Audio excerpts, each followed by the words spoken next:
ಮರೆಯದೇನೇನೆ ಚಿನ್ಮಯನ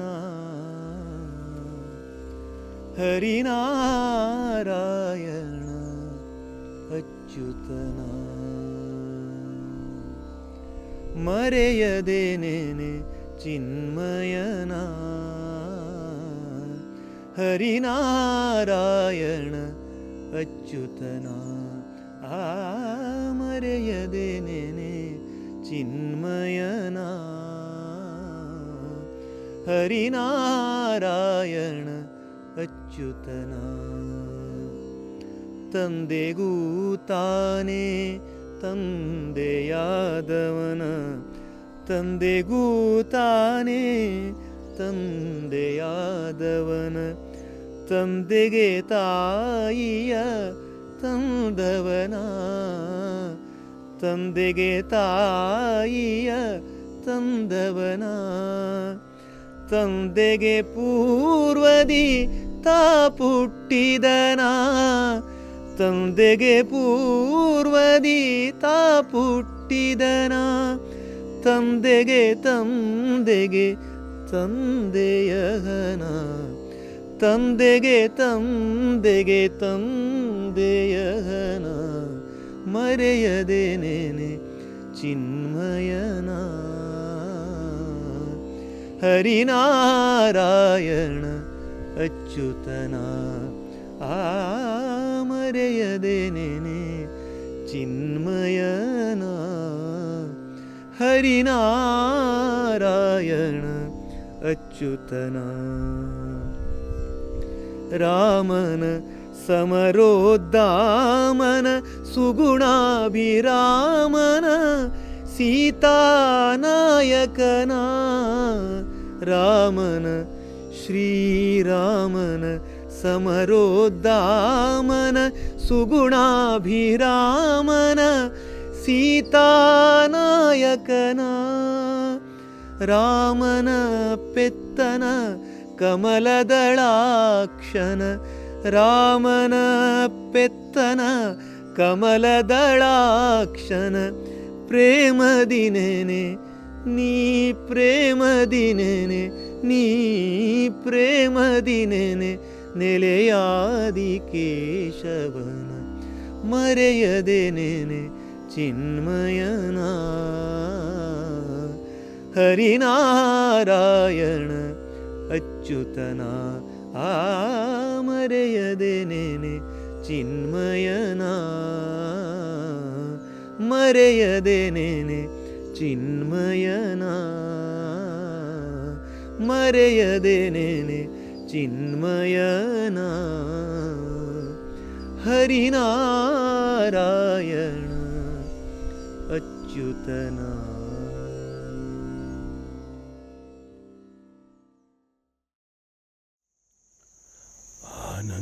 ಆನಂದಮಾನಂದಕರಂ ಪ್ರಸನ್ನಂ ಜ್ಞಾನಸ್ವರೂಪಂ ನಿಜಬೋಧಯುಕ್ತಂ ಯೋಗೀಂದ್ರಮೀಡ್ಯಂ ಭವರೋಗವೈದ್ಯಂ ಶ್ರೀಮದ್ಗುರುಂ ನಿತ್ಯಮಹಂ ಸ್ಮರಾಮಿ.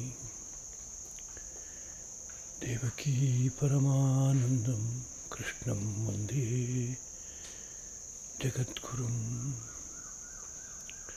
ಸರ್ವೋಪನಿಷದೋ ಗಾವಃ ದೋಗ್ಧಾ ಗೋಪಾಲನಂದನಃ ಪಾರ್ಥೋ ವತ್ಸಃ ಸುಧೀರ್ಭೋಕ್ತಾ ದುಗ್ಧಂ ಗೀತಾಮೃತಂ ಮಹತಿ.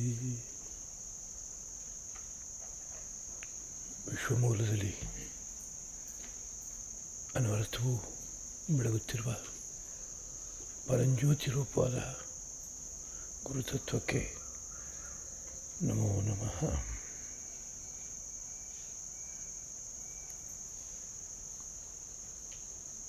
ಹೃದಯ ವೇದಿಕೆಯಲ್ಲಿ ಜ್ಞಾನ ವಿಜ್ಞಾನ ಘನರಾಗಿ ಬೆಳಗುತ್ತಿರುವ ಶ್ರೀರಂಗ ವಿಜಯಲಕ್ಷ್ಮಿ ಸದ್ಗುರು ದಂಪತಿಗಳ ಪಾವನ ಪದಪದ್ಮಗಳಿಗೆ ಸಾಷ್ಟಾಂಗ ಪ್ರಣಾಮಗಳು. ಎಲ್ಲ ಸಹೃದಯರಾದ ಜಿಜ್ಞಾಸುಗಳಿಗೂ ಹಾರ್ದಿಕವಾದ ನಮನಗಳು. ಭಗವದ್ಗೀತಾ ಪ್ರವಚನ ಮಾಲಿಕೆಯ 112ನೇ ಕುಸುಮವನ್ನು ಧರ್ಮಪ್ರಭು ಶ್ರೀಕೃಷ್ಣನ ಪದಪದ್ಮಗಳಲ್ಲಿ ಅರ್ಪಿಸುವುದಕ್ಕೆ ತೊಡಗಿದ್ದೇನೆ. ಅಭ್ಯಾಸ ಯೋಗವೆಂಬ 8ನೇ ಅಧ್ಯಾಯದ ಕೊನೆಯ 3 ಶ್ಲೋಕಗಳ ವಿಚಾರ. ಈ ಹಿಂದಿನ ಪಾಠದಲ್ಲಿ ಸೃಷ್ಟಿಯಲ್ಲಿ ಬ್ರಹ್ಮಮೂಲಕ್ಕೆ ಜೀವವು ಎಲ್ಲಿಂದ ಯಾತ್ರೆಯನ್ನು ಆರಂಭ ಮಾಡ್ತೋ ಆ ಮೂಲಕ್ಕೆ ಕ್ರಮಕ್ರಮವಾಗಿ ಸರಿಯೋದಕ್ಕೆ, ಆ ಕಡೆಗೆ ಸಂಚರಿಸೋದಕ್ಕೆ ಬೇಕಾಗುವ ಅನುಕೂಲತೆಯನ್ನು ಪ್ರಕೃತಿ ಒದಗಿಸಿಕೊಡ್ತಾ ಇದೆ. ಭಗವಂತನ ಅನುಗ್ರಹ ಅದು. ಕಾಲದಲ್ಲಿ ಹಿಮ್ಮುಖನಾಗಿ ಸರಿದು ಬ್ರಹ್ಮಕ್ಕೆ ಹೋಗಿ ತಲುಪೋದಕ್ಕೂ ಅವಕಾಶ ಇದೆ. ಹಾಗಲ್ಲದೆ ಈ ದೇಹವನ್ನು ತ್ಯಜಿಸಿ ಕಾಲಧರ್ಮದ ಕಾರಣದಿಂದಾಗಿ ಎಲ್ಲೋ ಒಂದಷ್ಟು ದೂರ ಸಂಚರಿಸಿ ಅನಂತರ ಹಿಂತಿರುಗಿ ಬಂದು ಈ ಭವದಲ್ಲಿ ಮತ್ತೆ ಜನ್ಮ ಎತ್ತೋದಕ್ಕೂ ಸಹ ಅವಕಾಶ ಇದೆ. ಅದನ್ನೇ ಅಗ್ನಿ ಜ್ಯೋತಿ ಅಹಃ ಶುಕ್ಲ ಷಣ್ಮಾಸ ಉತ್ತರಾಯಣಂ ಎಂಬುದಾಗಿ ಇಷ್ಟು ಕಾಲಧರ್ಮಗಳು ಬ್ರಹ್ಮಮೂಲಕ್ಕೆ ಕರೆದೊಯ್ಯುವ ಅನುಕೂಲ ಮಾರುತಗಳಂತೆ. ಧೂಮಃ ರಾತ್ರಿ, ಕೃಷ್ಣ ಷಣ್ಮಾಸ ದಕ್ಷಿಣಾಯನಂ ಎಂಬುದಾಗಿ ಇವುಗಳೆಲ್ಲವೂ ಪುನರಾವೃತ್ತಿಗೆ ಎಂದರೆ ಮತ್ತೆ ಜನ್ಮ ಎತ್ತೋದಕ್ಕೆ, ಹಿಂತಿರುಗಿ ಬರೋದಕ್ಕೆ ಕಾರಣವಾಗುವಂತಹ ಕಾಲಗಳು ಎಂಬುದಾಗಿ ಅರ್ಥ ಮಾಡಿಕೊಂಡ್ವಿ. ಅವುಗಳಲ್ಲಿ ಹೇಳಿದ ಅಷ್ಟೂ ಅಂಶಗಳು ಯಾವುದೋ ಒಂದು ಕಾಲಘಟ್ಟದಲ್ಲಿ ಕೂಡಿ ಬಂದರೆ, ಅಂದರೆ ಅಗ್ನಿ ಅಂದರೆ ಸುಷುಮ್ನಾ ತೆರೆದಿರೋ ಕಾಲ ಮತ್ತು ಬಲಗಡೆಯ ಸೂರ್ಯನಾಡಿ ತೆಗೆದಿರೋ ಕಾಲ ಎರಡೂ ಏಕಕಾಲದಲ್ಲಿ ಬರೋಕ್ಕಾಗಲ್ಲ. ಎರಡರಲ್ಲಿ ಯಾವುದೋ ಒಂದು ಇರೋಕ್ಕೆ ಸಾಧ್ಯ ಇದೆ. ಆದರೆ ಅದೇ ಸಮಯದಲ್ಲಿ ಹಗಲು ಇರೋಕ್ಕೆ ಸಾಧ್ಯ ಇದೆ, ಉತ್ತರಾಯಣವೂ ಇರೋಕ್ಕೆ ಸಾಧ್ಯ ಇದೆ. ಇದೇ ರೀತಿಯಲ್ಲಿ ಧೂಮಃ ಅಂದರೆ ಚಂದ್ರನಾಡಿ ತೆರೆದಿರುವ ಕಾಲ, ಅದ್ರ ಜೊತೆಗೆ ರಾತ್ರಿ, ಕೃಷ್ಣ ಪಕ್ಷ, ದಕ್ಷಿಣಾಯನ ಇಷ್ಟು ಇರೋದಕ್ಕೆ ಸಾಧ್ಯ ಇದೆ. ಅಷ್ಟು ಪೂರ್ತಿಯಾಗಿ ಕೂಡಿ ಬಂದಾಗ ಬಹಳ ಅನುಕೂಲವಾದಂಥ ಮಾರುತ ತುಟ್ಟ ತುದಿವರೆಗೆ ಕರ್ಕೊಂಡು ಹೋಗೋದಕ್ಕೆ ಅನುಕೂಲವಾಗಿದೆ ಅಂತ ತಗೋಬೇಕು. ಯಾವುದೋ ಕೆಲವು ಅಂಶಗಳು ಕೂಡಿ ಬಂದಿದೆ, ಕೆಲವು ಕೂಡಿ ಬಂದಿಲ್ಲ ಅಂದರೆ ಮಧ್ಯದಲ್ಲಿ ವಿಘ್ನಗಳಿದ್ದು ಹತ್ತೋದು ಇಳಿಯೋದು ಮೊದಲಾದವುಗಳು ಹಾಕ್ಕೊಳ್ತಾ ಮೇಲೆ ಸರಿಯೋದೋ ಕೆಳಗಿಳಿದು ಬರೋದೋ ಯಾವುದೋ ರೀತಿಯಾದಂಥ ವಿಷಯ ಇದೆ ಅನ್ನೋ ರೀತಿಯಲ್ಲಿ ತಗೋಬೇಕಾಗತ್ತೆ. ಇದು ಜೀವದ ಗತಿ. ಪರಮಪದದ ಆಟದಲ್ಲಿ ಯಾವುದೋ ಒಂದು ಜೀವ ದಾಳ ಇಟ್ಟಾಗ ಅದಕ್ಕೆ ಬೇಕಾಗೋ ಗರ ಬಿದ್ದು ಮೇಲ್ಮೇಲಕ್ಕೆ ಹೋಗಿ ಏಣಿಗಳನ್ನು ಹತ್ತ ಕೊನೆಗೆ ಪರಮಪದಕ್ಕೆ ಹೋಗಿ ತಲುಪ್ಬೋದು. ಇನ್ನೊಂದು ಜೀವ ಸ್ವಲ್ಪ ಮೇಲಕ್ಕೆ ಹೋಗಿ ಪುನಃ ಸರ್ಪಕ್ಕೆ ಸಿಕ್ಕಿ ಕೆಳಗಡೆ ಇಳಿದು ಬರ್ಬೋದು. ಮೇಲಕ್ಕೆ ಹತ್ತೋದು ಕೆಳಗಿಳಿಯೋದು, ಮೇಲಕ್ಕೆ ಹತ್ತೋದು ಕೆಳಗಿಳಿಯೋದು ಮಾಡ್ಕೋತಾ ಮೇಲಕ್ಕೆ ಹತ್ತೋಗಿ ತುದಿ ತಲುಪೋದುಂಟು.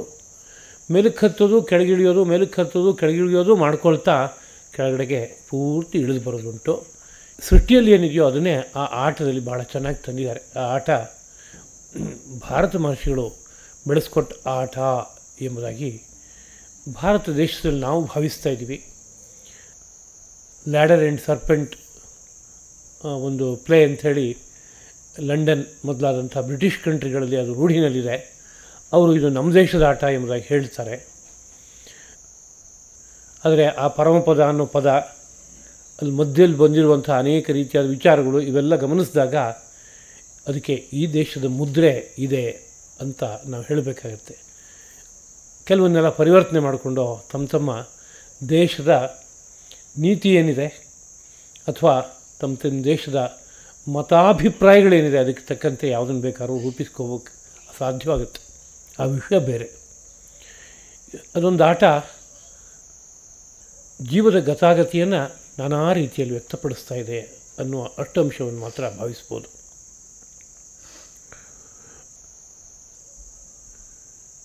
ಇದೇ ನೇರದಲ್ಲಿ ಮುಂದಿನ ಮಾತು, ಶುಕ್ಲಕೃಷ್ಣೇ ಗತೀಹ್ಯತೆ ಜಗತಃ ಶಾಶ್ವತೆ ಮತೆ ಏಕಯಾ ಯಾತ್ಯನಾವೃತ್ತಿಂ ಅನ್ಯಯ ಆವರ್ತತೆ ಪುನಃ.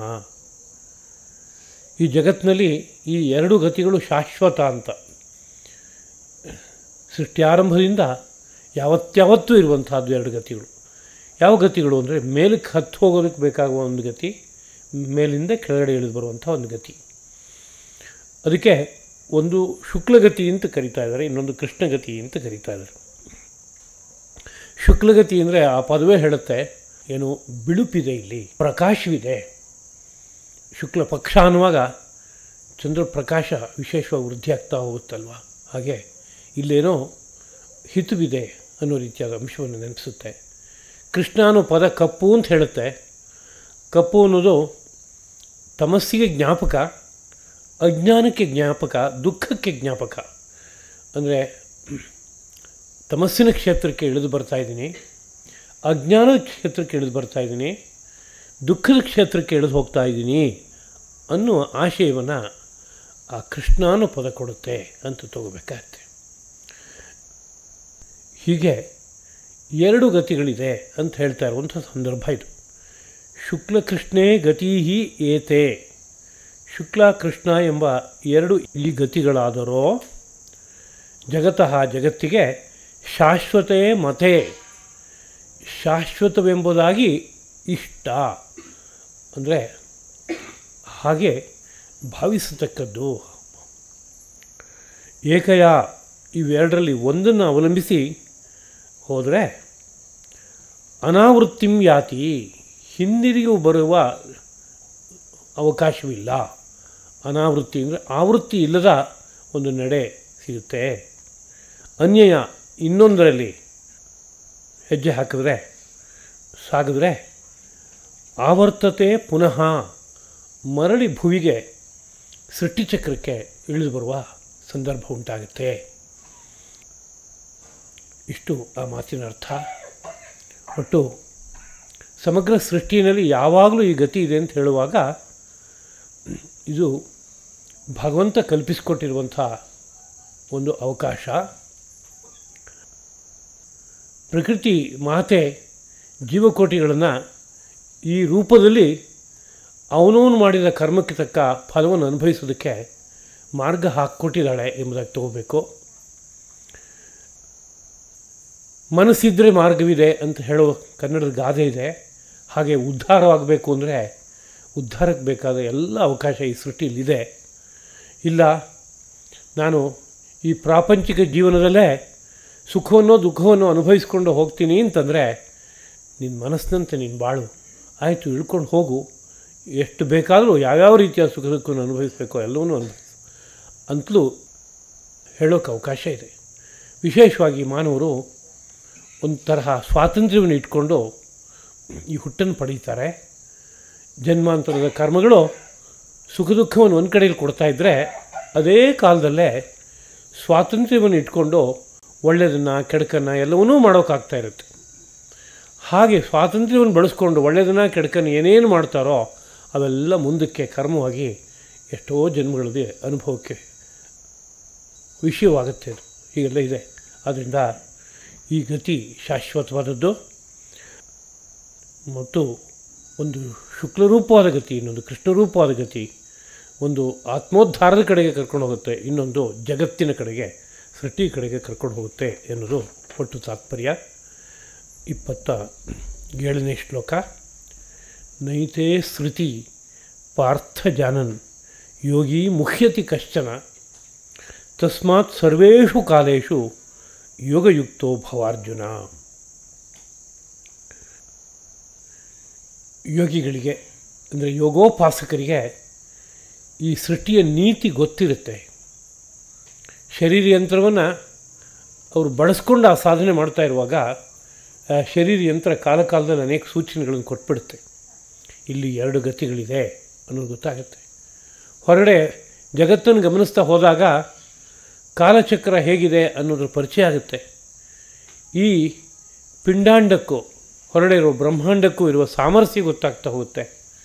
ಮತ್ತು ಆ ಬ್ರಹ್ಮಾಂಡದ ಗತಿಯನ್ನು ಮೀರಿ ಈ ಪಿಂಡಾಂಡದಲ್ಲಿ ತಾನು ಒಂದು ಸಾಮ್ರಾಜ್ಯವನ್ನು ಸಾಧಿಸ್ಕೋಬೋದು, ತನ್ನ ಇಚ್ಛೆಯಂತೆ ಹೋಗೋದಕ್ಕೂ ಆಗುತ್ತೆ.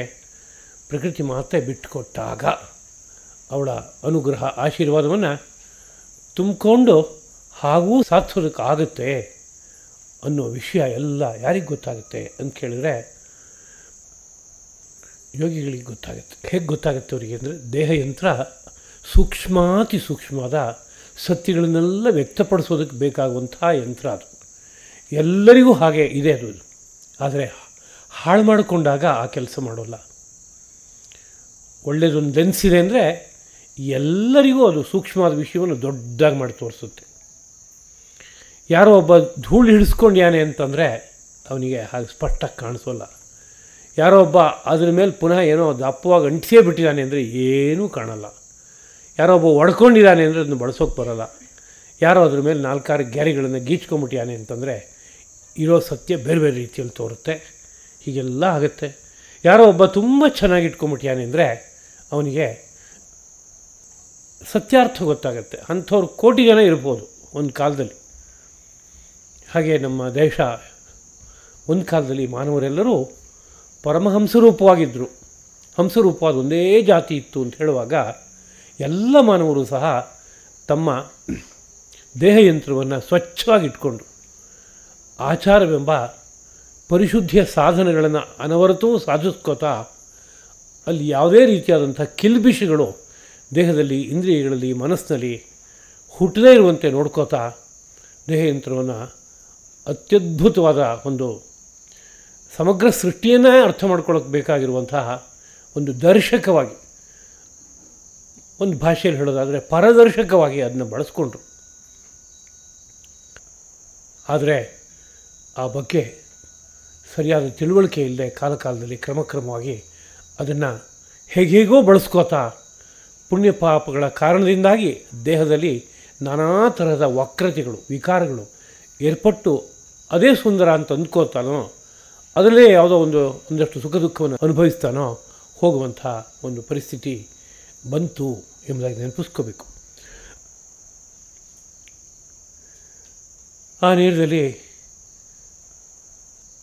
ಶ್ರೀಕೃಷ್ಣ ಪ್ರಭು ಯೋಗಿಗಳಿಗೆ ಈ ದೇಹಯಂತ್ರದ ಒಟ್ಟು ಸಾಮರ್ಥ್ಯ ಎಷ್ಟು, ಹೇಗೆ ಈ ದೇಹಯಂತ್ರವನ್ನು ಚೆನ್ನಾಗಿ ಬಳಸ್ಕೋಬೋದು ಅನ್ನೋ ಬಗ್ಗೆ ಒಂದು ಪರಿಚಯ ಇರುತ್ತೆ ಅನ್ನೋ ಸತ್ಯವನ್ನು ಜ್ಞಾಪಿಸ್ತಾ ಈ ಮಾತನ್ನು ಆಡ್ತಾ ಇದ್ದಾನೆ.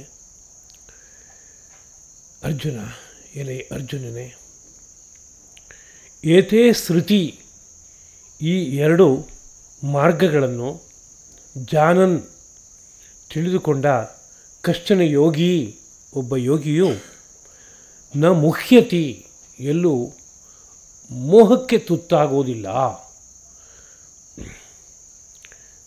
ತಸ್ಮಾತ್, ಆದ್ದರಿಂದ ಸರ್ವೇಷು ಕಾಲೇಷು, ಎಲ್ಲ ಕಾಲಗಳಲ್ಲೂ ಯೋಗಯುಕ್ತೋ ಭವ, ನೀನು ಯೋಗವನ್ನು ಏರಿ ಬದುಕು.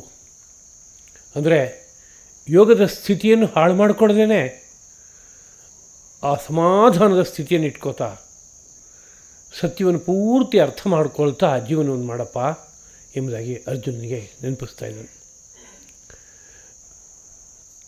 ಈ 2 ಗತಿಗಳು ಯಾವುದಿದೆಯೋ, ಶುಕ್ಲಗತಿ, ಕೃಷ್ಣಗತಿ ಎಂಬುದಾಗಿ, ಶುಕ್ಲ ಮಾರ್ಗ, ಕೃಷ್ಣ ಮಾರ್ಗ ಹಾಗೂ ಹೇಳ್ಬೋದು ಅದನ್ನ.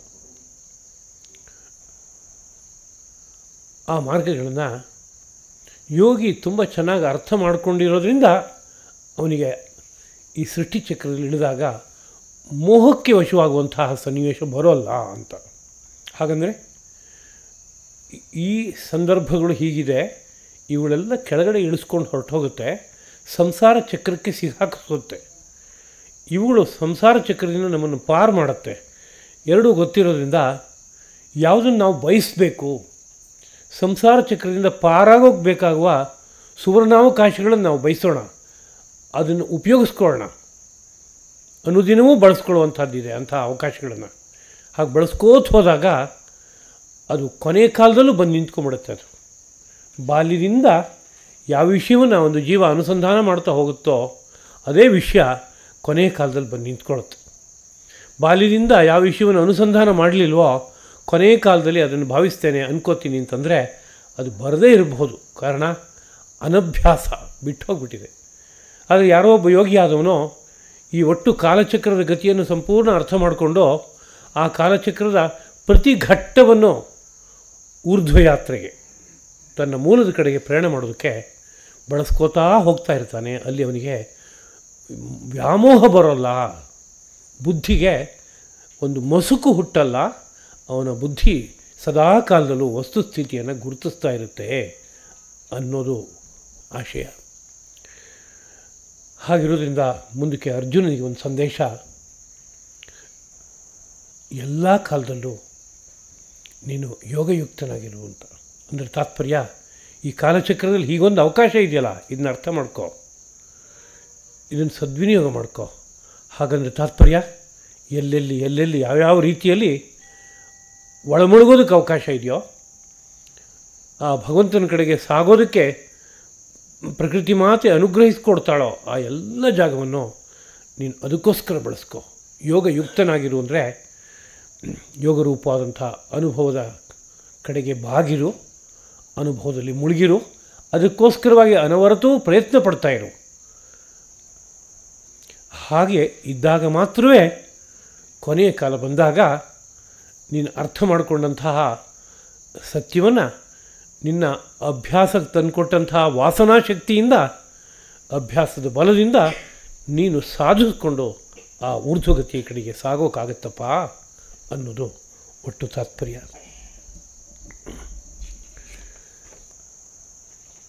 28ನೇ ಶ್ಲೋಕ ಈ ಅಧ್ಯಾಯದ ಕೊನೆಯ ಒಂದು ಶ್ಲೋಕ.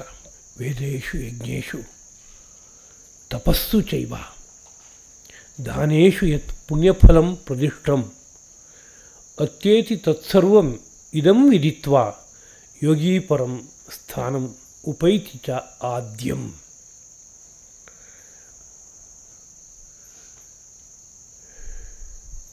ಈ ಅಧ್ಯಾಯದಲ್ಲಿ ಬಂದಿರುವ ವಿಷಯಗಳನ್ನು ಅರ್ಥ ಮಾಡಿಕೊಂಡ್ರೆ ಏನೇನು ಲಾಭ ಆಗುತ್ತೆ ಅನ್ನೋ ಬಗ್ಗೆ ಒಂದು ಅಧ್ಯಾಯದ ಕೊನೆಯ ಹೆಜ್ಜೆಯಾಗಿ, ಒಂದು ಘಟ್ಟದ ಮುಕ್ತಾಯವಾಗಿ ಶ್ರೀಕೃಷ್ಣ ಪ್ರಭು ಅರ್ಜುನಿಗೆ ಒಂದು ಸಂದೇಶವನ್ನು ಕೊಡ್ತಾ ಇದ್ದಾನೆ. ವೇದೇಶು ವೇದಗಳಲ್ಲಿ, ಯಜ್ಞೇಶು ಯಜ್ಞಗಳಲ್ಲಿ, ತಪಸ್ಸುಗಳಲ್ಲಿ ಚ ಮತ್ತು ದಾನೇಶು ದಾನಗಳಲ್ಲಿ ಯತ್ಯಾವ ಪುಣ್ಯಫಲಂ ಪ್ರದಿಷ್ಟಂ ಪುಣ್ಯಫಲಗಳು ಹೇಳಲ್ಪಟ್ಟಿವೆಯೋ ತತ್ ಸರ್ವಂ ಅದಷ್ಟನ್ನು ಇದಂ ವಿದಿತ್ವಾ ಯೋಗಿ, ಈ ಅಧ್ಯಾಯದಲ್ಲಿ ಬಂದಿರುವಂಥ ಈ ವಿಷಯಗಳನ್ನು ಅರ್ಥ ಮಾಡಿಕೊಂಡಂಥ ಯೋಗಿಯು ಇದನ್ನು ವಿದಿತ್ವಾ ತಿಳಿದು ಯೋಗಿಯು ಅತ್ಯೇತಿ ಮೀರಿ ಹೋಗ್ತಾನೆ. ಅಂದರೆ ಆ ಪುಣ್ಯ ಫಲಗಳೆಲ್ಲ ಏನೇನು ಹೇಳಲ್ಪಟ್ಟಿದೆಯೋ, ವೇದ, ಯಜ್ಞ, ತಪಸ್ಸು, ದಾನ, ಅವುಗಳಿಗೆ ಸಂಬಂಧಪಟ್ಟಂತೆ ಪುಣ್ಯ ಫಲಗಳನ್ನು ಏನೇನು ಹೇಳಿದೆಯೋ ಅದಕ್ಕಿಂತ ಮೀರಿದ ಉನ್ನತವಾದ ಸ್ಥಿತಿಗೆ ಹೊರಟೋಗ್ತಾನೆ. ಚ ಮತ್ತು ಆದ್ಯಂ ಸ್ಥಾನಂ, ಆದಿಯಲ್ಲಿರುವಂತಹ ಸ್ಥಾನ, ಸೃಷ್ಟಿಗೆ ಇಳಿಯೋದಕ್ಕಿಂತ ಮುಂಚೆ ಎಲ್ಲಿತ್ತು ಜೀವ ಆ ಸ್ಥಾನ, ಆದ್ಯಂ ಸ್ಥಾನಂ ಪರಂ, ಅದು ಶ್ರೇಷ್ಠವಾದ ಸ್ಥಾನ, ಅದಕ್ಕೆ ಉಪೈತಿ ಹೋಗಿ ತಲುಪುತ್ತಾನೆ, ಸೇರುತ್ತಾನೆ. ಏನು ತಾತ್ಪರ್ಯ ಹೇಳಿದಾಗಾಯಿತು ಅಂತ ಕೇಳಿದರೆ, ಸೃಷ್ಟಿಯಲ್ಲಿ ಜ್ಞಾನಿಗಳು, ಯೋಗಿಗಳು ನಾನಾ ಮಾರ್ಗವನ್ನು ಹಾಕ್ಕೊಟ್ಟಿದ್ದಾರೆ. ಸುಂದರವಾದ ಜೀವನವನ್ನು ಸಾಧಿಸಲಿ, ಎಲ್ಲ ದೇವತೆಗಳ ಪ್ರೀತಿ ಉಂಟಾಗುವಂತೆ ಬದುಕು ಸಾಗಿಸಲಿ, ಎಲ್ಲ ಜೀವಕೋಟಿಗಳ ಹಿತವನ್ನು ಉಂಟು ಮಾಡಲಿ ಅನ್ನೋ ಕಾರಣಕ್ಕಾಗಿ ಯಜ್ಞರೂಪವಾದ ಬದುಕನ್ನು ಹಾಕ್ಕೊಟ್ಟಿದ್ದಾರೆ. ಅದರಲ್ಲಿ ಅತ್ಯದ್ಭುತವಾದಂತಹ ಭಗವಂತನ ಉಸಿರಾಗಿರುವಂತಹ ವೇದ ಸಾಹಿತ್ಯ ಇದೆ, ಅದ್ಭುತವಾದಂಥ ವೇದ ಸಾಹಿತ್ಯ. ನಾನಾ ಯಜ್ಞಗಳು ಸೃಷ್ಟಿ ಸಹಜವಾಗಿ ಏರ್ಪಟ್ಟಿವೆ. ತಪಸ್ಸು ಎಂಬ ವಿಶಿಷ್ಟ ಸಾಧನವಿದೆ. ಎಲ್ಲ ಪಾಪಗಳನ್ನು ತೊಳ್ಕೊಂಡು ಉದ್ಧಾರವಾಗೋದಕ್ಕೆ ಬೇಕಾಗುವ ಸಾಧನ. ಇವುಗಳೆಲ್ಲಕ್ಕೂ ಒಂದೊಂದು ಪುಣ್ಯ ಫಲ ಎಂಬುದು ಉಂಟು. ಯಾವ್ಯಾವುದನ್ನು ಸಾಧನೆ ಮಾಡಿದ್ರೆ ಏನೇನು ಫಲ ಅನ್ನೋ ಬಗ್ಗೆ ಆ ವಿವರಗಳು ನಮಗೆ ಸಿಗುತ್ತೆ ಬೇಕಾದಷ್ಟು. ಅವೆಲ್ಲ ಏನೇ ಇದ್ದರೂ ಸಹ ನಾನು ಇಲ್ಲಿ ನಿರೂಪಣೆ ಮಾಡಿದ ಶ್ರೀಕೃಷ್ಣ ಪ್ರಭು ಇಲ್ಲಿ ನಿರೂಪಣೆ ಮಾಡಿದಂತಹ ಯಾವ ಯೋಗ ಸಾಧನೆಯ ಸಂಬಂಧಪಟ್ಟಂತಹ ಅಭ್ಯಾಸಕ್ಕೆ ಸಂಬಂಧಪಟ್ಟಂತಹ ವಿಶಿಷ್ಟವಾದ ವಿಷಯಗಳಿದೆಯೋ ಇದನ್ನ ಅರ್ಥ ಮಾಡಿಕೊಂಡು ಬಳಸ್ಕೊಳ್ಳೋದಾದರೆ ಆ ಪುಣ್ಯ ಫಲಗಳೆಲ್ಲ ಏನಿದೆಯೋ ಅದಕ್ಕೂ ಮೀರಿದ ಉತ್ಕೃಷ್ಟವಾದ ಒಂದು ಸ್ಥಾನ ಇದೆ. ಅದು ಆದ್ಯವಾದ ಸ್ಥಾನ. ಜೀವ ಕೆಳಗಡೆ ಇಳಿದು ಬರೋದಕ್ಕಿಂತ ಮುಂಚೆ ಇದ್ದಂಥ ಉನ್ನತವಾದ ಸ್ಥಾನ. ಪರಂ ಅದು ಅತ್ಯಂತ ಶ್ರೇಷ್ಠವಾದ ಸ್ಥಾನ. ಯಾವ ಸ್ಥಾನಕ್ಕೆ ಹೋದರೆ ಯಾವ ದುಃಖವೂ ಇಲ್ಲವೋ, ಶಾಶ್ವತವಾದ ಸುಖವನ್ನು ಅನುಭವಿಸ್ಬೋದು, ಆ ಪರಮಾನಂದವನ್ನು ಸವಿಬೋದೋ ಅಂಥ ಒಂದು ಸ್ಥಾನ ಇದೆಯಲ್ಲ, ಆ ಸ್ಥಾನಕ್ಕೆ ಹೋಗಿ ತಲುಪ್ಬೋದಪ್ಪ ಎಂಬುದಾಗಿ ಒಂದು ಸಂದೇಶ. ಇಲ್ಲಿ ವೇದ, ಯಜ್ಞ, ತಪಸ್ಸು, ದಾನ ಅಂತ 4 ಪದಗಳಿಂದ ಬಳಸಿದ್ದಾರೆ. ಭಾರತ ಸಂಸ್ಕೃತಿಯಲ್ಲಿ ಋಷಿ ಮಹರ್ಷಿಗಳು ತಂದುಕೊಟ್ಟಿರುವಂತಹ ದಿವ್ಯವಾದ ಉಪಾಯಗಳು, ಅತ್ಯಂತ ಉತ್ತಮವಾದ ಶ್ರೇಷ್ಠವಾದಂತಹ ಸಾಧನೆಗಳು. ಅದು ಒಂದೊಂದೂ ಸಹ ಉತ್ಕೃಷ್ಟವಾದ ಫಲಗಳನ್ನು ಕೊಡುತ್ತವೆ. ಸೃಷ್ಟಿಗೆ ಇಳಿದು ಬಂದಂಥ ವ್ಯಕ್ತಿ ಯಾವುದೋ ಸಂದರ್ಭದಲ್ಲಿ ಈ ಸೃಷ್ಟಿಯ ಸುಖವನ್ನು ಬಯಸಿ ಅದನ್ನು ಅನುಭವಿಸಿ ಆ ಮೋಕ್ಷ ಸುಖವನ್ನು ಅನುಭವಿಸ್ತೀನಿ ಅಂತ ಬಯಸಿದಾಗ ಅದಕ್ಕೂ ಒಂದು ಆಸ್ಪದ ಇರಬೇಕಾಗತ್ತೆ. ಸೃಷ್ಟಿಯಲ್ಲಿ ಮೋಕ್ಷ ಸುಖ ಬೇಕು ನನಗೆ, ಅದೇ ದೊಡ್ಡದು, ಅದನ್ನೇ ಬಯಸ್ತೀನಿ. ಆದರೆ ಈ ದೇಹವನ್ನು ಹೊತ್ಕೊಂಡು ಬಂದಾಗ ಇಲ್ಲಿ ಏನೇನು ಸುಖಗಳಿದೆಯೋ ಅದನ್ನು ಅನುಭವಿಸಿ ಮೋಕ್ಷ ಸುಖವನ್ನು ನಾನು ಪಡಿತೇನೆ ಅಂತ ಆಲೋಚನೆ ಮಾಡಿದ್ರೆ ಅದಕ್ಕೆ ಸೃಷ್ಟಿಯಲ್ಲಿ ಅವಕಾಶಗಳು ಇರಬೇಕು.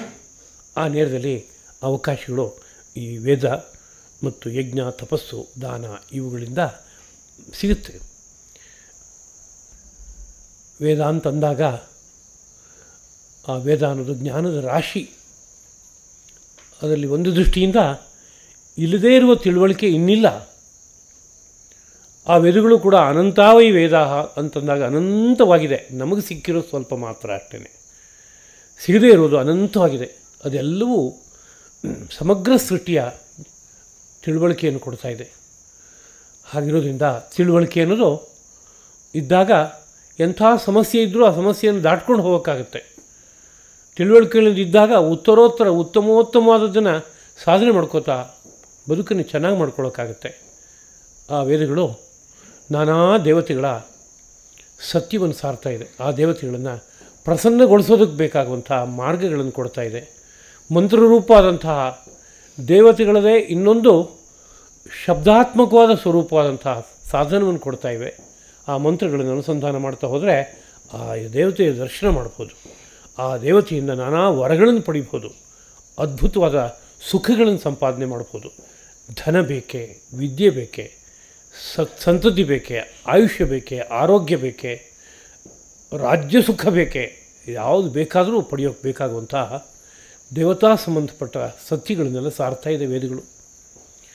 ವೇದಶಿವ ಶಿವೋ ವೇದ, ವೇದಾಧ್ಯಾಯಿ ಸದಾಶಿವ. ವೇದವು ಶಿವರೂಪವಾದದ್ದು.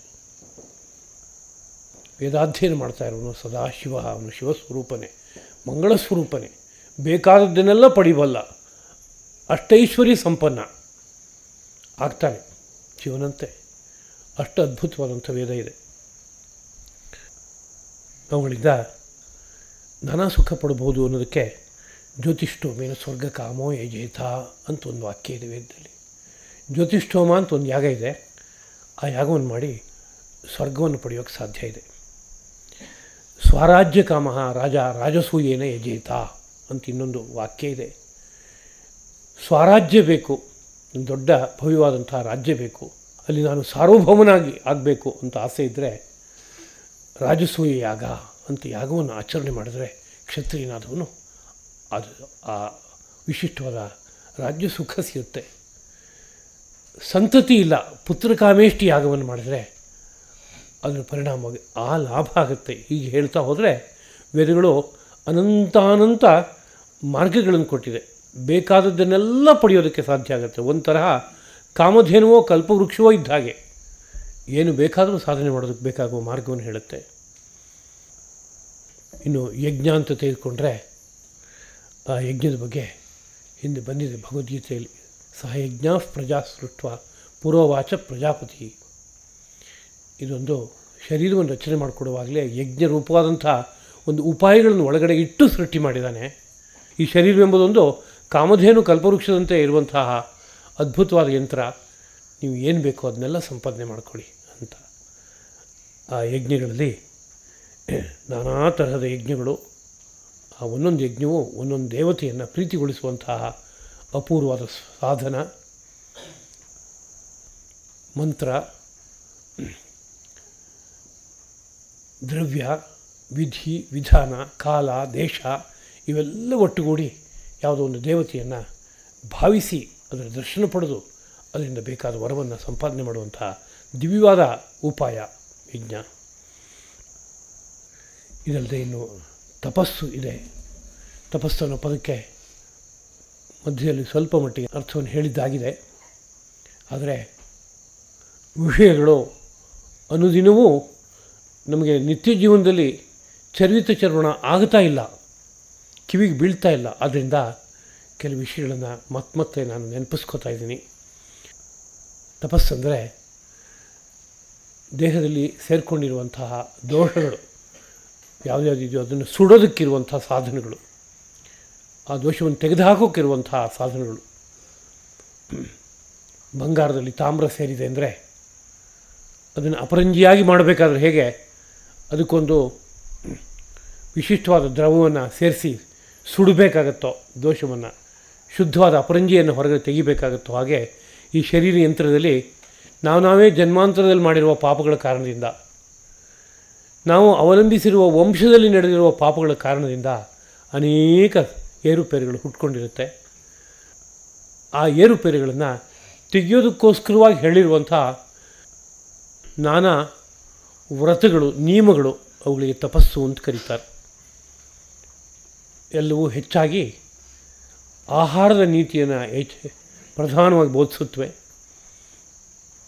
ಮಿತಾಹಾರ, ಲಘುವಾದ ಆಹಾರ, ನಿರಾಹಾರ, ದೀರ್ಘಕಾಲ, ಅದ್ರ ಜೊತೆಗೆ ಯಾವುದೋ ವಿಶಿಷ್ಟವಾದ ಮಂತ್ರ ಸಾಧನೆ, ಆಸನ ಪ್ರಾಣಾಯಾಮಗಳ ಅಭ್ಯಾಸ, ಕ್ಷೇತ್ರವಾಸ, ಹೀಗೆಲ್ಲ ಅಂಶಗಳಿಂದ ಸೇರಿಕೊಂಡಿರುವಂಥ ನಾನಾ ಅಭ್ಯಾಸಗಳಿಗೆ ತಪಸ್ಸು ಅಂತ ಕರೆದು ಆ ತಪಸ್ಸಿನ ಬಗ್ಗೆ ಮಹಿಮೆಯನ್ನು ಇತಿಹಾಸ ಪುರಾಣಗಳಲ್ಲಿ ನಾನಾ ರೂಪದಲ್ಲಿ ಕೊಂಡಾಡಿದ್ದಾರೆ. ತಪಸ್ಸೋ ಹಿ ಪರಂ ನಾಸ್ತಿ ತಪಸಾ ವಿಂದತೆ ಮಹತ್. ತಪಸ್ಸಿಗಿಂತ ದೊಡ್ಡದು ಇನ್ನೊಂದಿಲ್ಲ. ತಪಸ್ಸಿನಿಂದ ಮಹತ್ತಾದದ್ದನ್ನು ನೀನು ಸಾಧನೆ ಮಾಡ್ಬೋದಪ್ಪ. ತಪಸಾ ಕ್ಷೀಯತೆ ಪಾಪಂ. ನೀನು ಸಂಪಾದನೆ ಮಾಡಿದ ಎಲ್ಲ ಪಾಪವನ್ನು ತಪಸ್ಸಿನ ಮೂಲಕ ಕ್ಷಯಗೊಳಿಸ್ಕೋಬಹುದು. ಮೋದತೆ ಸಹ ದೈವತೈಹಿ. ತಪಸ್ಸಿನ ದ್ವಾರ ದೇವತೆಗಳೊಡನೆ ನೀನು ವಿಹರಿಸ್ಬೋದು, ಆನಂದ ಪಡ್ಬೋದು. ಊರ್ಧ್ವ ಲೋಕಗಳಿಗೆ ಹೋಗಿ ದೇವತೆಗಳ ಜೊತೆಗೆ ನಾನಾ ರೀತಿಯ ಸುಖವನ್ನು ಅನುಭವಿಸೋಕ್ಕೆ ಸಾಧ್ಯವಾಗುತ್ತೆ. ತಪಸ್ಸಾ ಪ್ರಾಪ್ಯತೆ ಸ್ವರ್ಗ. ತಪಸ್ಸಿನ ಮೂಲಕ ನೀನು ಬಯಸುವ ಸ್ವರ್ಗಲೋಕವನ್ನು, ನಾನಾ ಸ್ವರ್ಗಗಳಿವೆ. ವೈಕುಂಠ ಇದೆ, ಕೈಲಾಸ ಇದೆ, ಗೋಲೋಕ ಇದೆ. ಇಂತಹ ಎಲ್ಲ ಲೋಕಗಳನ್ನು ನೀನು ಹೋಗಿ ಮುಟ್ಟಿ ಅನುಭವಿಸ್ಬೋದು. ತಪಸ್ಸಾ ಪ್ರಾಪ್ಯತೆ ಯಶಃ. ಬೇಕಾದಷ್ಟು ಕೀರ್ತಿಯನ್ನು ತಪಸ್ಸಿನ ಮೂಲಕ ಸಂಪಾದನೆ ಮಾಡ್ಬೋದು. ತಪಸ್ಸಾ ಸರ್ವಂ ಆಪ್ನೋತಿ. ತಪಸ್ಸಿನಿಂದ ಎಲ್ಲವನ್ನೂ ಪಡೆಯೋಕ್ಕೆ ಸಾಧ್ಯ ಆಗುತ್ತೆ. ತಪಸ್ಸಾ ವಿಂದತೆ ಪರಂ. ತಪಸ್ಸಿನಿಂದ ಪರ, ಇಹ ಪರ ಅಂತ ಇಟ್ಕೊಂಡ್ರೆ ಪರವನ್ನೂ ಪಡೆಯೋಕ್ಕಾಗತ್ತೆ. ಜ್ಞಾನ ವಿಜ್ಞಾನ ಸಂಪನ್ನ ಸೌಭಾಗ್ಯಂ ರೂಪಮೇವ ಚ. ಈ ತಪಸ್ಸಿನ ಜ್ಞಾನ ವಿಜ್ಞಾನ ಎರಡೂ ಇರುವಂಥ ಒಬ್ಬ ವ್ಯಕ್ತಿ ತಪಸ್ಸಿಯಲ್ಲಿ ಇಳಿದ್ರೆ ಸೌಭಾಗ್ಯವನ್ನು ಪಡಿಬೋದು, ರೂಪವನ್ನು ಸಂಪಾದನೆ ಮಾಡ್ಬೋದು. ತಪಸ್ಸಾ ಲಭತೆ ಸರ್ವಂ. ತಪಸ್ಸಿನಿಂದ ಎಲ್ಲವನ್ನು ಪಡೆಯೋಕ್ಕಾಗತ್ತೆ. ಎಂಬುದಾಗಿ ವಿಸ್ತಾರವಾಗಿ ತಪಸ್ಸಿನ ಮಹಿಮೆಯನ್ನು ಕೊಂಡಾಡ್ತಾರೆ. ಹಾಗೆ ದಾನದ ವಿಷಯ ತೆಗೆದುಕೊಂಡ್ರೆ ದಾನದ ಬಗ್ಗೆಯೂ ಅದೇ ರೀತಿಯಲ್ಲಿ ಮಾತಾಡ್ತಾರೆ. ದಾನ ಅಂದರೆ ಸತ್ಪಾತ್ರನಿಗೆ ತನ್ನಲ್ಲಿರುವ ನ್ಯಾಯವಾಗಿ ಸಂಪಾದನೆ ಮಾಡಿರುವಂಥ ವಸ್ತುವನ್ನು, ಹಣವನ್ನು ಉತ್ತಮವಾದ ಕಾಲದಲ್ಲಿ ನಮಮಾನ ಬುದ್ಧಿಯಿಂದ ಕೊಡುವಂಥ ಕಾರ್ಯ. ಅದರಲ್ಲಿ ಸಾತ್ವಿಕ ದಾನ, ರಾಜಸ ದಾನ, ತಾಮಸ ದಾನ ಅಂತ 3 ಪ್ರಕಾರಗಳಿವೆ. 3 ಪ್ರಕಾರಗಳ ಬಗ್ಗೆಯೂ ಮುಂದೆ ಗೀತೆಯಲ್ಲಿ ಶ್ರೀಕೃಷ್ಣ ಪ್ರಭು ವಿವರಣೆಯನ್ನು ಕೊಟ್ಟಿದ್ದಾನೆ. ಅದನ್ನು ನಾವು ಮುಂದೆ ಅನುಸಂಧಾನ ಮಾಡೋಣ. ಆ ದಾನದ ಬಗ್ಗೆ ನಮ್ಮ ಋಷಿ ಸಾಹಿತ್ಯ ನಾನಾ ಪರಿಯಲ್ಲಿ ಮಹಿಮೆಯನ್ನು ಕೊಂಡಾಡಿದೆ. ದಾನ ಧರ್ಮಾತ್ ಪರೋಧರ್ಮ ಭೂತಾನಾಂ ನ ಇಹ ವಿದ್ಯತೆ. ದಾನದ ಧರ್ಮಕ್ಕಿಂತ ಮಿಗಿಲಾದ ಇನ್ನೊಂದು ಧರ್ಮವೋ ಈ ಭೂಲೋಕದಲ್ಲಿ ಮಾನವರಿಗೆ ಇಲ್ಲ. ಸ್ವರ್ಗಾಯು ಭೂತಿಕಾಮೇನ ದೇಯಂ ಪಾಪೋಪಶಾಂತೆಯೇ. ಯಾವುದಕ್ಕಾಗಿ ದಾನವನ್ನು ಕೊಡೋದು ಉಂಟು ಅಂತ ಕೇಳಿದ್ರೆ ಸ್ವರ್ಗ ಸುಖಕ್ಕಾಗಿ ದಾನವನ್ನು ಕೊಡೋದು. ಆಯುಹು ದೀರ್ಘಾಯುಷ್ಯ ಬೇಕು ಅನ್ನೋ ಕಾರಣಕ್ಕೆ ದಾನವನ್ನು ಕೊಡುವಂಥದ್ದು. ಭೂತಿ ಅಂದರೆ ವಿಭೂತಿರೈಶ್ವರ್ಯಂ, ಐಶ್ವರ್ಯ ಬೇಕು ಅನ್ನೋ ಕಾರಣಕ್ಕೆ ದಾನವನ್ನು ಕೊಡುವಂಥದ್ದುಂಟು. ಪಾಪೋಪಶಾಂತೆಯೇ. ಯಾವುದೋ ಪಾಪಗಳು ಬಂದುಬಿಟ್ಟಿದೆಯಪ್ಪ, ಪಾಪದ ಕಾರಣದಿಂದ ರೋಗ ಬಂದಿದೆ, ಪಾಪದ ಕಾರಣದಿಂದ ದಾರಿದ್ರ್ಯ ಬಂದಿದೆ, ಪಾಪದ ಕಾರಣದಿಂದ ಕಲಹ ಬಂದಿದೆ, ಪಾಪದ ಕಾರಣದಿಂದ ಯಾವುದೋ ಬಂಧನಕ್ಕೊಳಗಾಗಿದ್ದೀನಿ ಅನ್ನೋ ಸಂದರ್ಭ ಇದ್ದರೆ ಆ ಪಾಪವನ್ನು ತಳ್ಕೊಳ್ಳೋದಕ್ಕೋಸ್ಕರವಾಗಿ ದಾನ ಇದೆಯಪ್ಪ. ಈಶ್ವರ ಪ್ರೀಣನಾರ್ಥಾಯ, ಈಶ್ವರನನ್ನು ಸಂತೋಷಪಡಿಸೋದಕ್ಕೆ. ಈಶ್ವರ ಅನ್ನೋ ಶಬ್ದಕ್ಕೆ ಇಲ್ಲಿ ಶಿವ ಅಂತ ಅರ್ಥ ಅಲ್ಲ, ಎಲ್ಲ ದೇವತೆಗಳನ್ನು ಈಶ್ವರ ಅನ್ನೋ ಶಬ್ದದಿಂದ ಕರೆಯುವಂಥದ್ದುಂಟು. ಗಣಪತಿಯನ್ನು ಸಂತೋಷಪಡಿಸೋದಕ್ಕೆ, ಶಾರದೆಯನ್ನು ಸಂತೋಷಪಡಿಸೋದಕ್ಕೆ, ಲಕ್ಷ್ಮಿಯನ್ನು ಸಂತೋಷಪಡಿಸೋದಕ್ಕೆ, ವಿಷ್ಣುವನ್ನು ಸಂತೋಷಪಡಿಸೋದಕ್ಕೆ ಹೀಗೆಲ್ಲ ದಾನಗಳುಂಟು. ಆ ದಾನಗಳನ್ನು ಬ್ರಹ್ಮವಿತ್ಸು ಪ್ರದೀಯತೆ. ಬ್ರಹ್ಮವನ್ನು ಅರ್ಥ ಮಾಡಿಕೊಂಡವರು, ವೇದಾಧ್ಯಯನ ಸಂಪನ್ನರಾದವರು ಯಾರಿರ್ತಾರೋ ಅವರಿಗೆ ದಾನಗಳನ್ನು ಕೊಡುವಂಥದ್ದುಂಟು. ಇಕ್ಷುಭಿ ಸಂತತಾಂ ಭೂಮಿಂ ಯವ ಗೋಧೂಮಶಾಲಿನೀಂ ದದಾತಿ ವೇದವಿಶುಷೆ ನ ಸ ಭೂಯೋ ಅಭಿಜಾಯತೆ. ಎಲ್ಲ ಕಡೆಗೂ ಇಕ್ಷು ಕಬ್ಬು ಬೆಳೆದಿರುವಂಥ ಭೂಮಿ,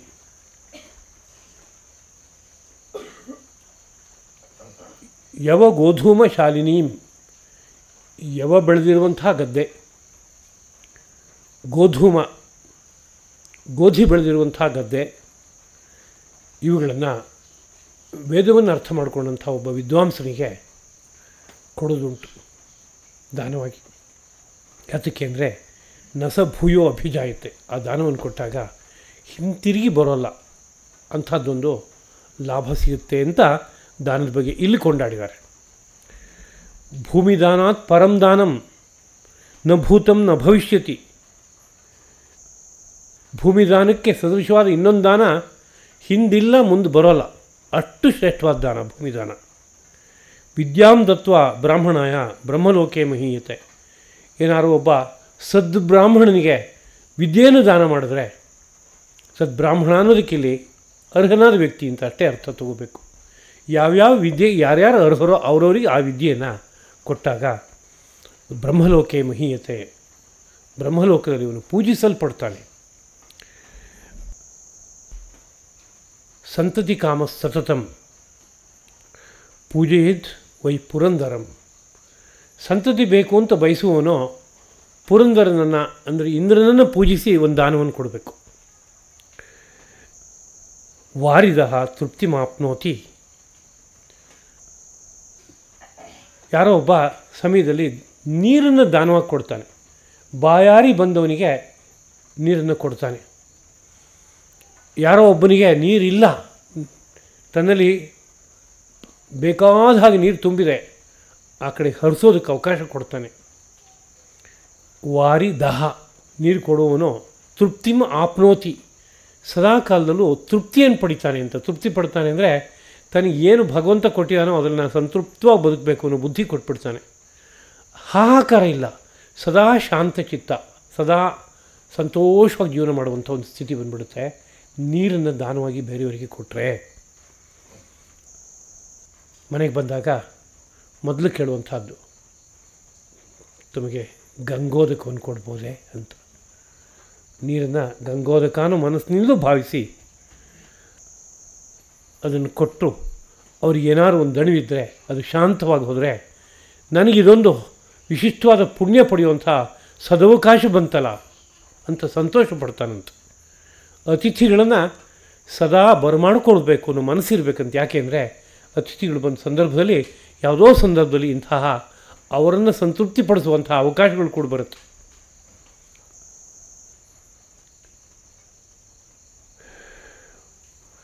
ಸುಖಂ ಅಕ್ಷಯಂ ಅನ್ನದಹ, ಯಾರೋ ಒಬ್ಬ ಅನ್ನವನ್ನು ದಾನವಾಗಿ ಕೊಟ್ಟರೆ ಅಕ್ಷಯ್ಯಂ ಸುಖಂ, ಎಂದೂ ಮುಗಿಯದ ಸುಖವನ್ನು ಪಡೆಯೋದಕ್ಕೆ ಅವಕಾಶವಾಗುತ್ತೆ.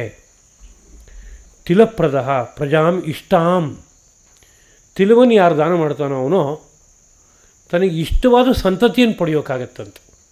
ಅಂದರೆ ನನಗೆ ಇಂಥ ಸಂತತಿ ಬೇಕು, ಒಬ್ಬ ವೀರ ಬೇಕು, ಒಬ್ಬ ಶೂರ ಬೇಕು, ಒಬ್ಬ ಮಹಾಜ್ಞಾನಿ ಬೇಕು, ಒಬ್ಬ ವಿದ್ಯಾವಿಶಾರದ ನನಗೆ ಸಂತತಿಯಾಗಿ ಬೇಕು. ಹೀಗೆ ನಾನಾ ರೀತಿಯಲ್ಲಿ ಬಯಸ್ಬೋದು ಜೀವಗಳು. ಅಂತಹ ಲಾಭವನ್ನು ಪಡಿಬೇಕಾದ್ರೆ ಆ ಉದ್ದೇಶದಿಂದ ತಿಲದಾನವನ್ನು ಮಾಡಬೇಕು ಎಂಬ ಮಾತಿದೆ. ದೀಪದಹ ಚಕ್ಷುರುತ್ತಮಂ, ಯಾರೋ ಒಬ್ಬ ನನಗೆ ಉತ್ತಮವಾದ ಕಣ್ಣು ಬೇಕಪ್ಪ, ಬದುಕಿರೋಷ್ಟು ಕಾಲ ನನಗೆ ಚೆನ್ನಾಗಿರಬೇಕು, ಈ ಭೌತಿಕವಾದ ಕಣ್ಣು ಬೇಕು, ಶಾಸ್ತ್ರರೂಪವಾದಂಥ ಇನ್ನೊಂದು ಚಕ್ಷುಸ್ಸು ಬೇಕು, ಸೃಷ್ಟಿಯ ನೀತಿ ಏನು ಅನ್ನೋದು ಅರ್ಥ ಮಾಡಿಕೊಂಡ್ರೆ ಅದೊಂದು ಕಣ್ಣು, ಆ ಕಣ್ಣು ನನಗೆ ಬೇಕು ಅಂತ ಬಯಸಿದರೆ ಅವನು ದೀಪದಾನವನ್ನು ಮಾಡಬೇಕು. ಭೂಮಿದಹ ಸರ್ವಮಾಪ್ನೋತಿ, ಭೂಮಿಯನ್ನು ದಾನ ಮಾಡಿದವನು ಎಲ್ಲವನ್ನೂ ಪಡಿತಾನೆ, ಕಾರಣ ಅಲ್ಲಿ ಎಲ್ಲವೂ ಇದೆ. ದೀಪಂ ಆಯುಹು ಹಿರಣ್ಯದಹ, ಹಿರಣ್ಯವನ್ನು ದಾನ ಮಾಡಿದರೆ ಉತ್ತಮಾಧಿಕಾರಿಗೆ ಅವನು ದೀರ್ಘಂ ಆಯುಹು, ದೀರ್ಘವಾದ ಆಯುಷ್ಯವನ್ನು ಪಡಿತಾನೆ. ಗೃಹದಹ ಅಗ್ರ್ಯಾಣಿ ವೇಶ್ಮಾನಿ, ಯಾರೋ ಮನೆಯನ್ನು ಕಟ್ಟಿಸಿ ಯಾರೋ ಒಬ್ಬರಿಗೆ ದಾನವನ್ನು ಕೊಡ್ತಾನೆ ಅಧಿಕಾರಿಗೆ, ಆಗ ಇವನು ಸಹ ಅಗ್ರ್ಯಾಣಿ ವೇಶ್ಮಾನಿ ಅಂದರೆ ಅತ್ಯಂತ ಶ್ರೇಷ್ಠವಾದಂತಹ ಮನೆಗಳನ್ನು ಪಡಿತಾ ಹೋಗ್ತಾನೆ ಜೀವನದಲ್ಲಿ, ಎಷ್ಟೆಷ್ಟೋ ಜನ್ಮಗಳಲ್ಲಿ ಪಡಿತಾ ಹೋಗ್ತಾನೆ. ರೂಪ್ಯದಹ ರೂಪಮುತ್ತಮಂ, ಇನ್ನೊಬ್ಬರಿಗೆ ದ್ರವ್ಯವನ್ನು ಯಾರು ದಾನ ಮಾಡ್ತಾನೋ, ಧನವನ್ನು ಯಾರು ದಾನ ಮಾಡ್ತಾನೋ ಅವನು ಉತ್ತಮಂ ರೂಪಂ, ಮುಂದಿನ ಜನ್ಮಗಳಲ್ಲೂ ಈ ಜನ್ಮದಲ್ಲೂ ಒಂದು ಮಟ್ಟಕ್ಕೆ ಉತ್ತಮವಾದ ರೂಪವನ್ನು ಪಡಿತಾನೆ, ಮುಂದಿನ ಜನ್ಮದಲ್ಲಿ ಪೂರ್ಣವಾದ ಉತ್ತಮವಾದ ರೂಪವನ್ನು ಪಡಿತಾನೆ. ವಾಸೋದಹ ಚಂದ್ರಸಾಲೋಕ್ಯಂ, ವಾಸಃ ಅಂದರೆ ವಸ್ತ್ರ, ಅದನ್ನು ದಾನ ಮಾಡುವನು ಚಂದ್ರಸಾಲೋಕ್ಯಂ, ಚಂದ್ರಲೋಕಕ್ಕೆ ಹೋಗಿ ಸಂತೋಷ ಪಡ್ತಾನೆ. ಅಶ್ವಿಸಾಲೋಕ್ಯಂ ಅಶ್ವದಹ, ಕುದುರೆಯನ್ನು ದಾನ ಮಾಡುವವನು ಅಶ್ವಿಲೋಕ ಅಂತ ಒಂದು ಲೋಕ ಇದೆ, ಅಲ್ಲಿ ಹೋಗಿ ಆ ಸುಖವನ್ನು ಪಡ್ತಾನೆ. ಗವಾಂ ಗ್ರಾಸಪ್ರಧಾನೇನ ಸರ್ವಪಾಪೈಃ ಪ್ರಮುಚ್ಯತೆ, ಗೋವುಗಳಿಗೆ ಏನಾರೋ ಗ್ರಾಸ ತುತ್ತನ್ನು ಹಸಿರನ್ನು ಆಹಾರವನ್ನು ಕೊಡುವುದಾದರೆ ಸರ್ವಪಾಪೈಃ ಪ್ರಮುಚ್ಯತೆ, ಎಲ್ಲ ಪಾಪಗಳಿಂದಲೂ ಮೋಕ್ಷವನ್ನು ಪಡೆಯೋಕ್ಕಾಗತ್ತೆ. ಹೀಗೆ ದಾನದ ಬಗ್ಗೆ ವಿಸ್ತಾರವಾದ ವಿವರಣೆಗಳನ್ನು ಪುರಾಣ ಇತಿಹಾಸಗಳು ಕೊಡುತ್ತೆ. ಆ ಹಿನ್ನೆಲೆಯಲ್ಲೇ ಯಾವುದಾದ್ರೂ ಒಂದು ಪುಣ್ಯಕ್ಷೇತ್ರಕ್ಕೆ ಹೋದ್ವಿ ಅಂದರೆ ಗೋದಾನವನ್ನು ಕೊಡಬೇಕು, ಸುವರ್ಣ ದಾನವನ್ನು ಕೊಡಬೇಕು, ವಸ್ತ್ರದಾನವನ್ನು ಕೊಡಬೇಕು, ಏನಿಲ್ಲ ಅಂದರೆ ಫಲಪುಷ್ಪಗಳನ್ನು ಕೊಡಬೇಕು. ಹೀಗೆ ದಾನ ಮಾಡಲೇಬೇಕು ಅನ್ನೋ ರೀತಿಯಾದಂಥ ಸಂಪ್ರದಾಯವನ್ನು ತಂದರು. ಹಾಗೆ ಯಾವುದೋ ಒಂದು ಪರ್ವಕಾಲ ಬಂತು, ಸಂಕ್ರಾಂತಿ, ಗ್ರಹಣ, ಅರ್ಧೋದಯ, ಮಹೋದಯ, ವಿಶ್ವೋತ್ಪುಣ್ಯಕಾಲ ಇವೆಲ್ಲ ಬಂತು ಅಂದರೆ ಆ ಪುಣ್ಯಕ್ಷಣವನ್ನು ಭಾವಿಸಿ ಆ ಕಾಲದಲ್ಲಿ ಉತ್ತಮರಾದ ಅಧಿಕಾರಿಗಳಿಗೆ ಒಂದು ದಾನವನ್ನು ಕೊಡೋದು, ದೀನಾಂಧ ಬಧಿರರಿಗೆ ದಾನವನ್ನು ಕೊಡೋದು.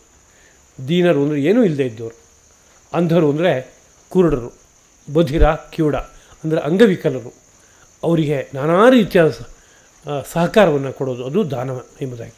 ಹೀಗೆಲ್ಲ ವ್ಯವಸ್ಥೆ ದೇಶದಲ್ಲಿ ಬಂದಿದೆ. ಪ್ರಾಕರಣಿಕವಾಗಿ ಇದನ್ನೆಲ್ಲ ನೆನಪಿಸ್ಕೊಂಡೆ.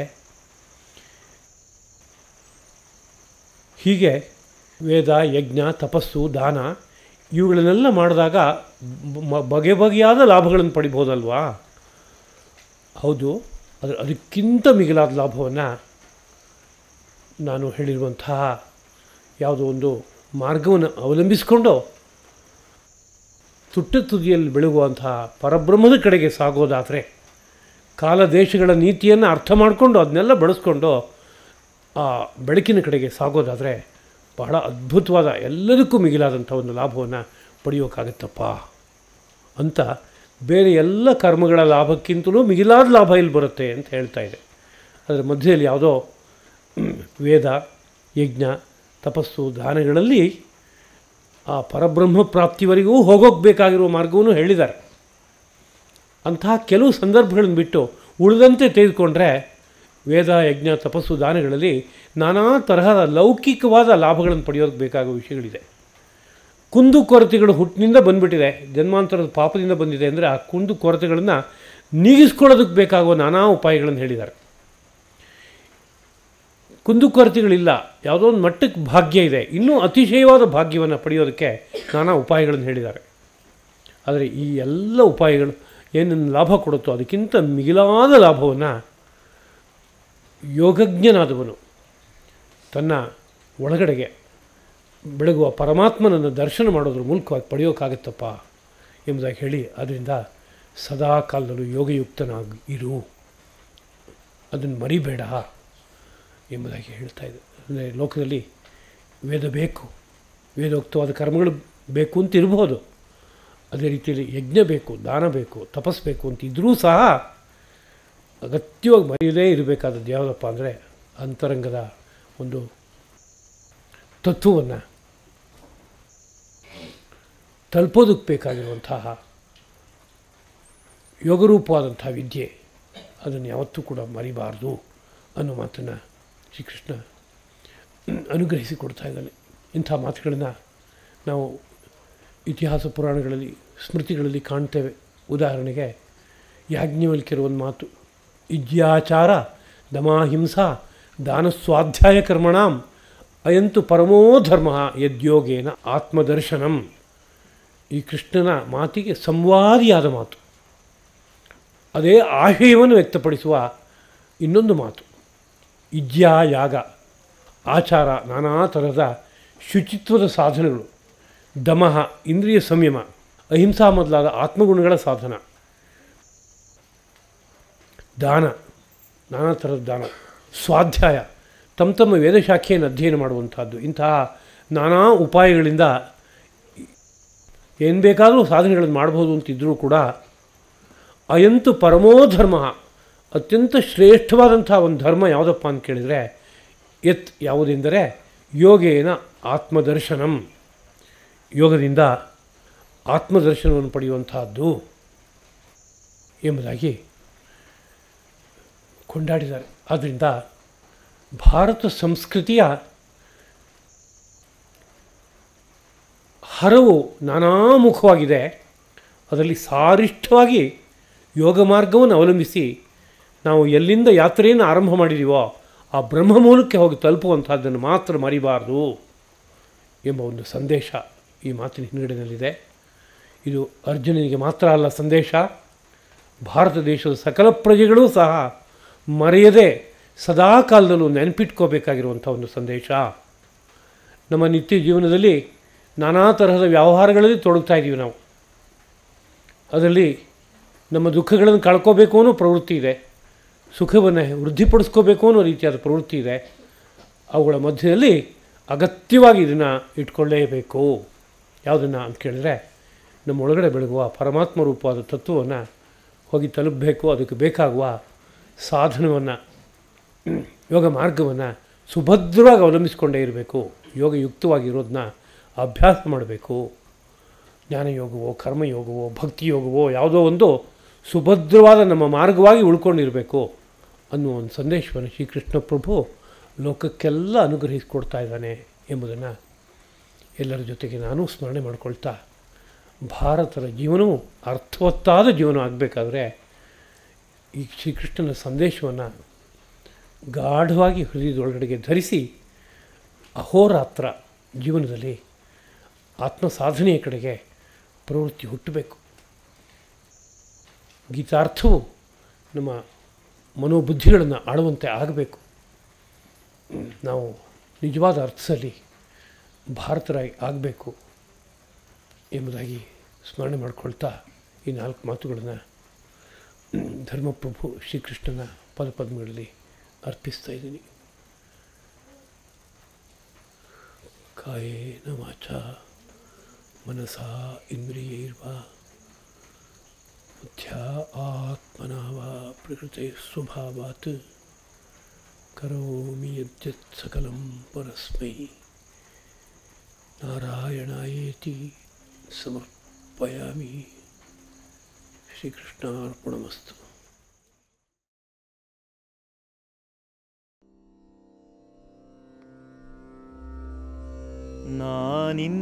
ನಾನಿನ್ನೊಳನ್ಯ ಬೇಡುವುದಿಲ್ಲ, ಹೃದಯ ಕಮಲದೊಳು ನಿಂದಿರು ಹರಿಯೇ. ನಾನಿನ್ನೊಳನ್ಯ ಬೇಡುವುದಿಲ್ಲ, ಹೃದಯ ಕಮಲದೊಳು ನಿಂದಿರು ಹರಿಯೇ. ಹೃದಯ ಕಮಲದೊಳು ನಿಂದಿರು ಹರಿಯೇ.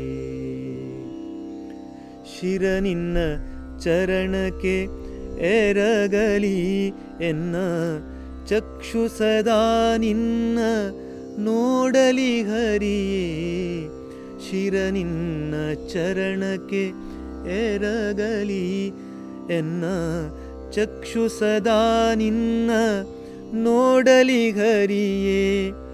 ಕರ್ಣ ಗೀತಂಗಳ ಕೇಳಲಿ ನಿನ್ನ ನಿರ್ಮಾಲ್ಯವನಾಸ ಘ್ರಾಣಿಸಲಿ.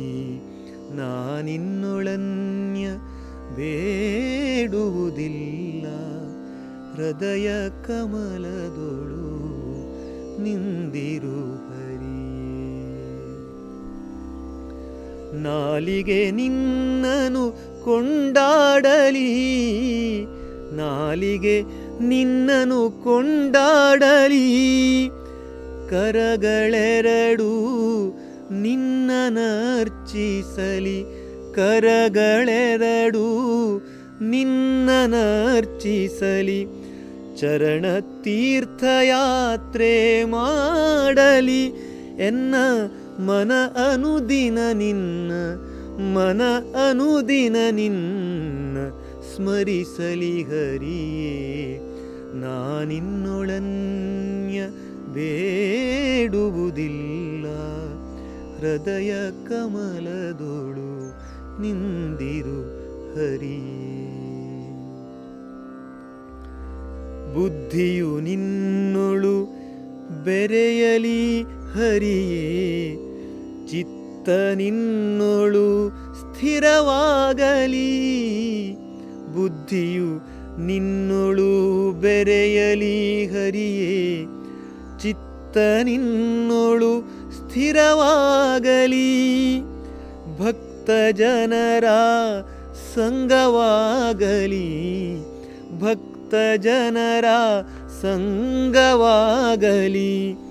ಪುರಂದರ ವಿಠ್ಠಲನೇ ಇಷ್ಟೇ ದಯ ಮಾಡು, ಪುರಂದರ ವಿಠ್ಠಲನೇ ಇಷ್ಟೇ ದಯ ಮಾಡು. ನಾನಿನ್ನೊಳನ್ಯ ಬೇಡುವುದಿಲ್ಲ, ಹೃದಯ ಕಮಲದೊಳು ನಿಂದಿರು ಹರಿಯೇ. ನಾನಿನ್ನೊಳನ್ಯ ಬೇಡುವುದಿಲ್ಲ, ನಾನಿನ್ನೊಳನ್ಯ ಬೇಡುವುದಿಲ್ಲ, ನಾನಿನ್ನೊಳನ್ಯ ಬೇಡುವುದಿಲ್ಲ, ಹೃದಯ ಕಮಲದೊಳು